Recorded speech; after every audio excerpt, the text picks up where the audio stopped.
Well, welcome, Mayor. This is not you've been to Iowa several times before. You were just at the Lincoln dinner. That's right. Not too long ago. So thank you for participating in that as well. But is this the first time you've been to our state fair? It is, and I didn't realize that it was just as cold as Miami. Thanks for bringing the heat. We appreciate it. You should feel right at home, right? This is amazing. I feel like I'm at Disney World. It's unbelievable. It's great. Well, listen, thank you for being here. And one of the things I just want to jump right in on because I think it's just incredible. You know, Miami is one of the fastest growing cities in America. What's something that you've done as mayor that you would implement as president? So talk about some of the success that you've had there and how you take that to the White House. Well, first of all, thank you, Governor, for the invitation. And thank you all for being here. Thank you. Yeah. I'll tell you, Iowa's a special place for me because it's the first poll that qualified me to be on the debate stage. So it's near and dear to my heart. And I've always felt from the first minute, before I answer your question. No, this is your time. I've always felt from the first minute that Iowans have an incredible IQ and an incredible the due diligence that they're doing, the gravity with which they take this decision, which is, frankly, the most important decision in the world, right? This is the most important job in the world. And the way they take their role, it's really incredibly inspiring for me as an American, as someone whose parents were kicked out of their country of birth, seeking freedom here in this beautiful country. And so what we've done in Miami is we have stuck to what I call freedom agenda, right? We've kept taxes low, shocking, right? We've actually lowered taxes to their lowest level ever in history. And shocking correlation, I need to tell you, yay. 14% growth last year. So when you talk about last year in the United States, we grew 2%. We grew 14% last year, 12% the year before. So double-digit growth. The second thing we did, shocking, we supported our law enforcement. Supported the men and women in blue. I mean, something that never used to be controversial, never used to be political, and another shocking correlation. Crime went down. We hired the most officers in our history. We gave them the best technology.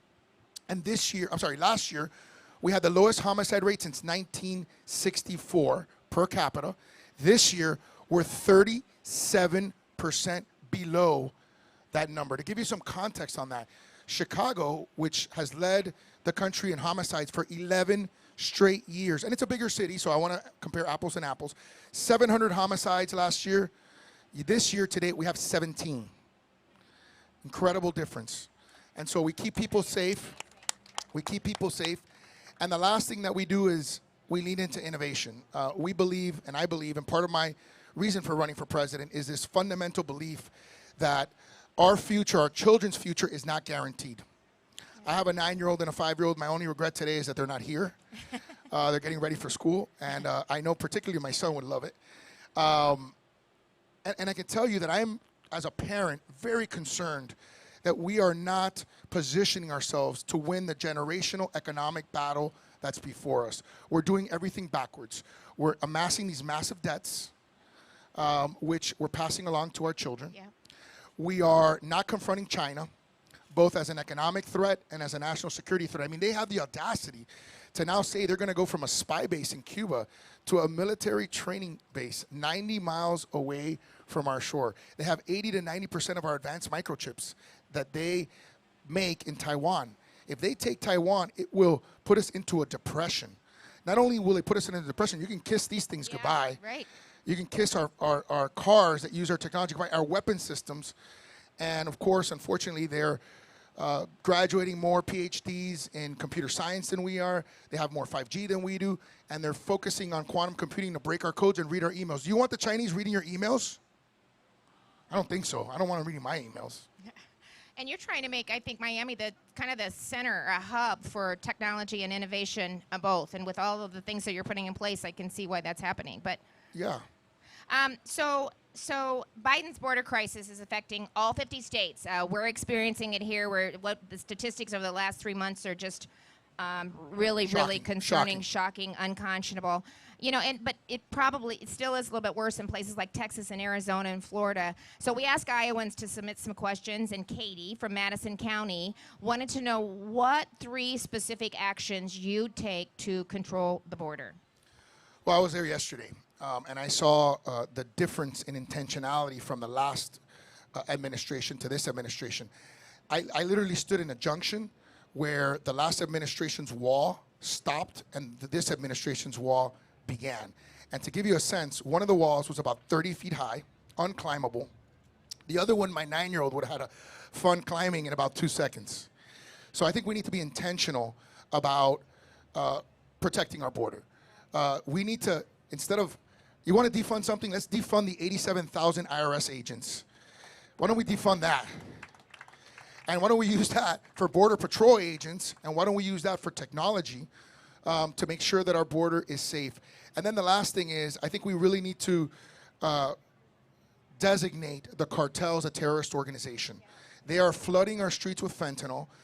80 to 90,000 Americans die every year. That is the equivalent of a 747 crashing every single day. Think about the national tragedy that was the submersibles that collapsed. Think about if a 747 were crashing every day. And that's not even to talk about the human trafficking crisis, which has now become a bigger revenue generator for the cartels than drugs. It's awful. I don't know how many of you have seen Sound of Freedom, but the executive producer, I don't know how many of you guys seen Sound of Freedom? Yeah? So it was executive produced in part by someone who lives in Miami, and he was telling me the story of what they do with kids. And as a father, it's just shocking. And we need to have a strong president that projects American strength. We have a president right now that is projecting weakness, and that is emboldening our enemies across the world to get more aggressive. And we're seeing that aggression, and it's creating problems for us. Yeah, amen. You know, we talked about it a little bit, but 9 of the 10 largest cities are ran by Democratic mayors, and we've talked about how they're increasing taxes, and you're the only one that's led by a Republican, but increasing taxes, crime, just spending. Another issue that we see that's just unconscionable is the homelessness in a lot of the larger cities and the impact of that. So how have you addressed that as the mayor of Miami? So I'm going to talk about both of them separately. I think the first one's important because when you get kicked out of a communist country, part of what they do in communist countries is they take away everyone's guns. Okay? And when you look at our country, the Democrats will tell you that that gun violence is a scourge in America, and that's true at some level, right? But if you drill down on this issue, you'll see that America has the 7th most homicides per capita in gun violence, right? That's shocking. But then if you take out the top 5 cities, which are all run by Democrats, which all have the strictest gun laws, okay, we go from number 7 almost to number 100. So we're at the 50%, right? We're like half of all the approximate 200 countries in the world, right? So it's a totally different narrative when you take that out. So I think we need to be fair about that issue. When you talk about homelessness, and they have some of the strictest gun laws in the country. That's what I'm saying. It's ridiculous. That's my point. My point is, you take out the top 5 cities, you go from 7th to 190 something. Secondly, and so I think we just need to be clear on these issues. Sometimes, just people are not being honest, intellectually honest about some of this stuff. On homelessness, we did something called a homeless trust. We created a bed tax for tourists. Our residents don't pay it. Yeah. Tourists pay it. It's 1%. And we created about $50 million in annual revenue. And we created a network because we're compassionate. And there's this sense that if you're from a Republican city, you don't care about people or what I call the least, the last, and the lost. And I think that's absolutely false. I'm Christian, and I believe that we are defined by how we treat the least of our brothers and sisters. And so we gave them mental health counseling, drug treatment, but vocational training, very important. I created a construction management program so that they can learn construction skills and go right into the labor force.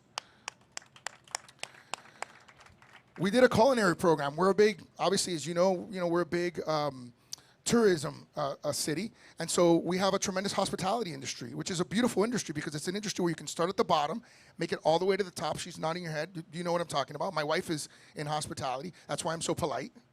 Okay. And you know, it's beautiful to see someone graduate as a chef that was homeless just a few weeks ago, go right into a kitchen, which is a sorely needed a position to fill in our city. And they're making a good amount of money right away. So we're teaching people how to fish. We're not giving them fish. That's what you do in socialist countries. That's why if you go to Cuba, and I've never been to Cuba. My grandfather was arrested by Castro. His brother died in a Cuban jail, seeking freedom. If you go to Cuba, you'll see that it's a snapshot of what it was in the 1960s. It's like a time capsule, right?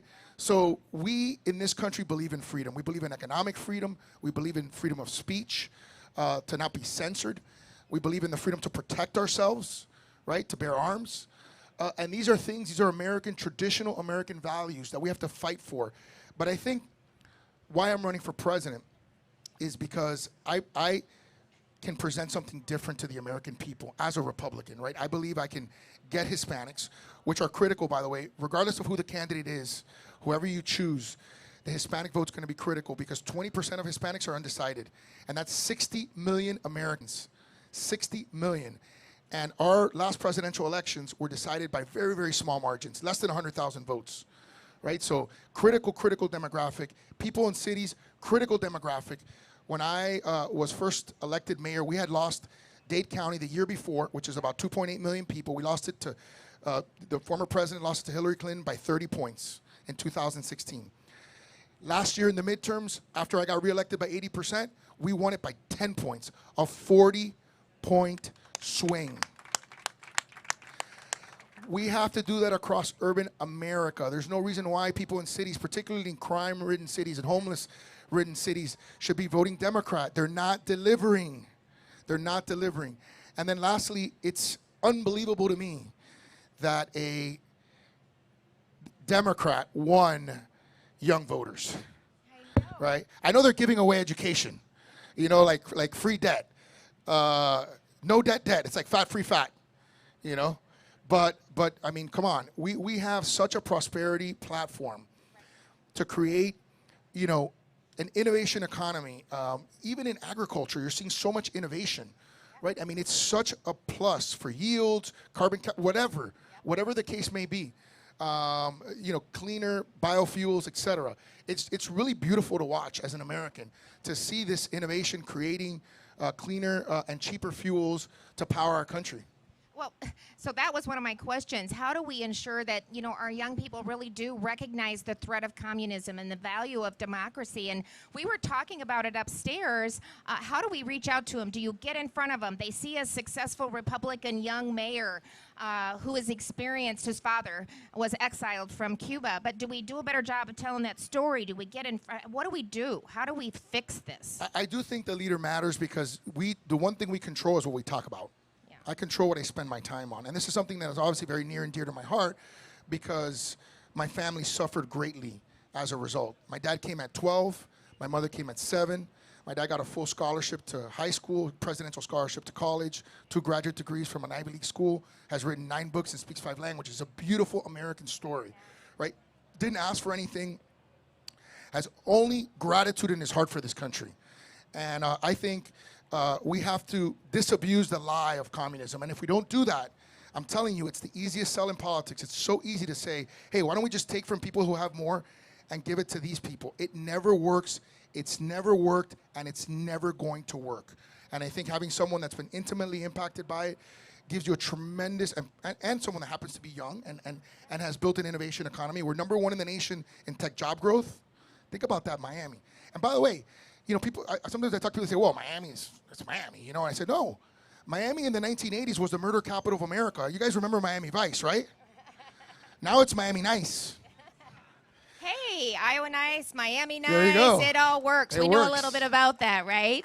Absolutely. Yeah, and you know, we were the 5th poorest country in America in 2000. Now we're 115. We've reduced poverty by 50%. So, I mean, these are things that's my record. And I think it's important to have a good record. It is important to have a good personality. when you run for president, because you need to have someone that can build relationships, that can build trust. Our relationships around the world are fractured, and we're seeing how interconnected we are when you think about the production of microchips in Taiwan affecting us here. The fact that the Chinese are spying on us through balloons or buying our properties, you know, these people have absolutely no shame. It's unbelievable. So we also ask Iowans to weigh in with questions. And so, you know, here we got gas prices rising again. Your inflation still a problem. Majority of Iowans, 51%, you know, are pessimistic about the economy. They still think it's in a downturn. It's about to get worse. So Brett from Davenport wants to know, as president, what steps would you take how do you take what you've done in Miami and take it again to D.C. to lower gas and food prices, but really to deal with Bidenomics? Yeah, you guys aren't convinced about bionomics yet? We're living it, right, every single day. They try to tell us we're not, but we are. Well, I define Bidenomics as the poor get poorer, yeah. right?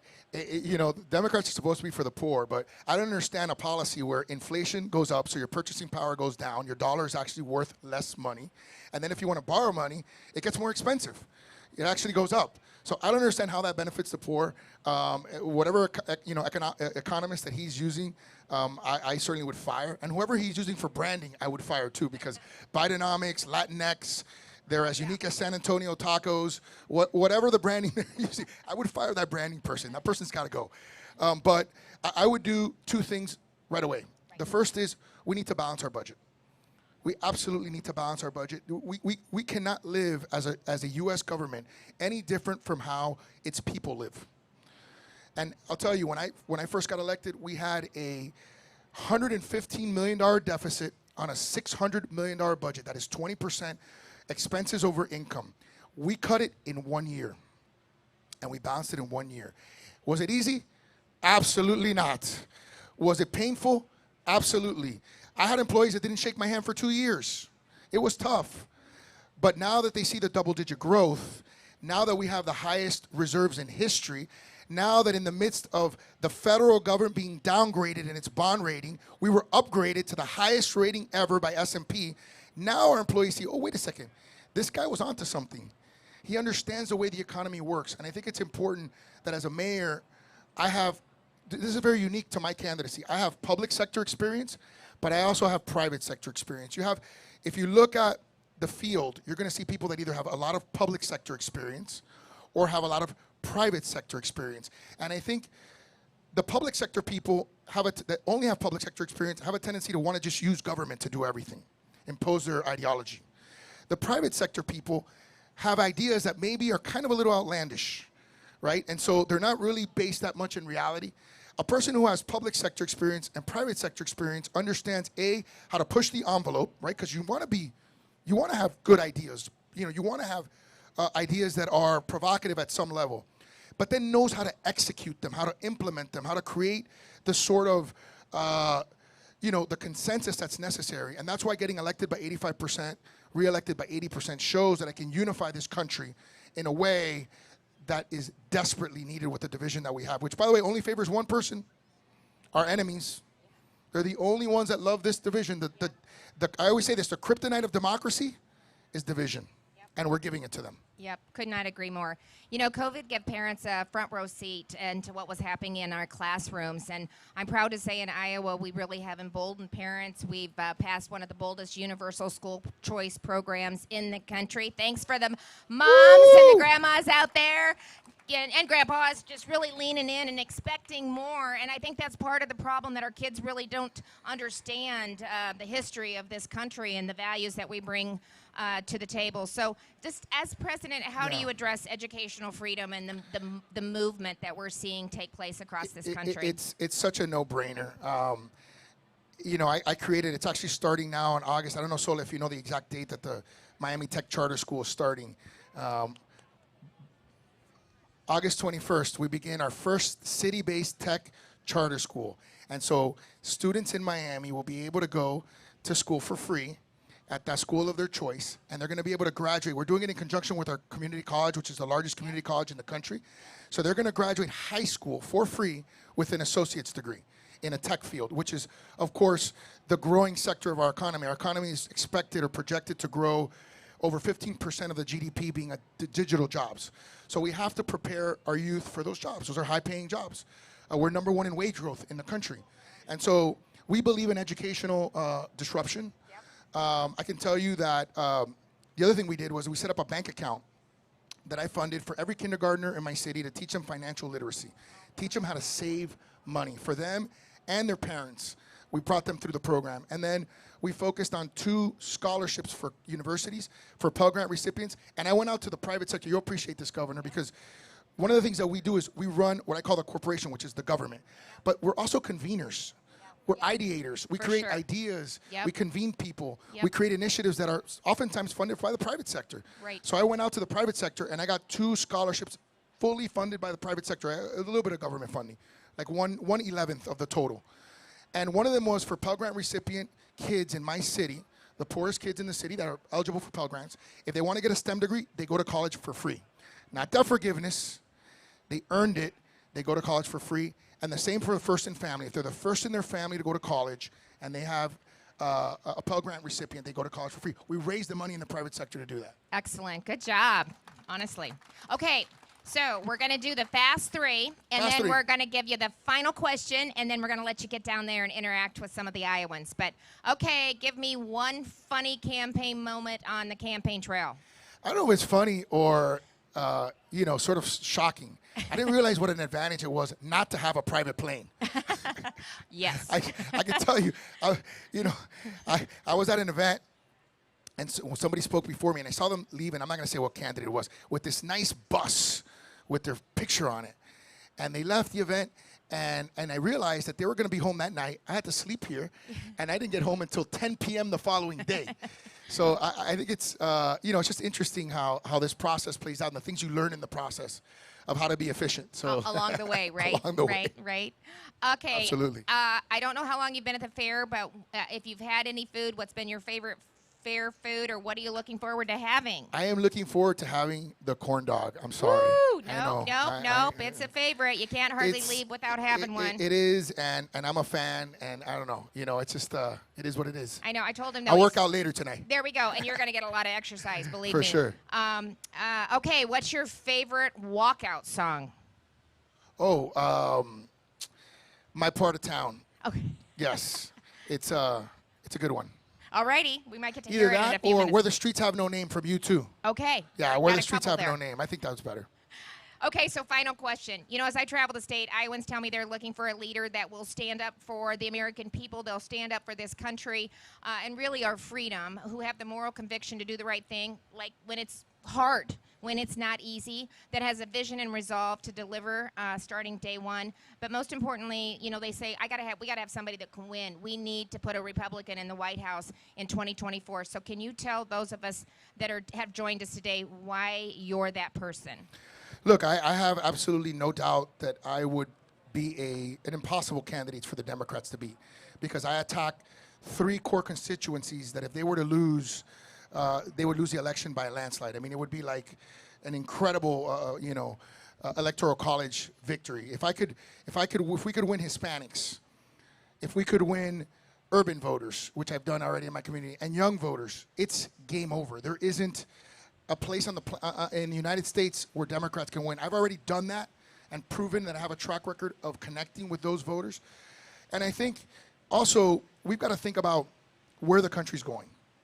And when you think about that and you think about your children, you've got to think, who is the best person to lead us into that future? Who understands that future? Who can build an economy and build an ecosystem and pivot our country to make sure that we take advantage of that tsunami of opportunity that's before us? If we don't do it, I'm telling you, we're going to continue to get further and further behind. If we keep spending fictitious money, I promise you, we will bankrupt this country. All we've done is postpone the inevitable. We postponed the debt ceiling debate until after the election. How convenient.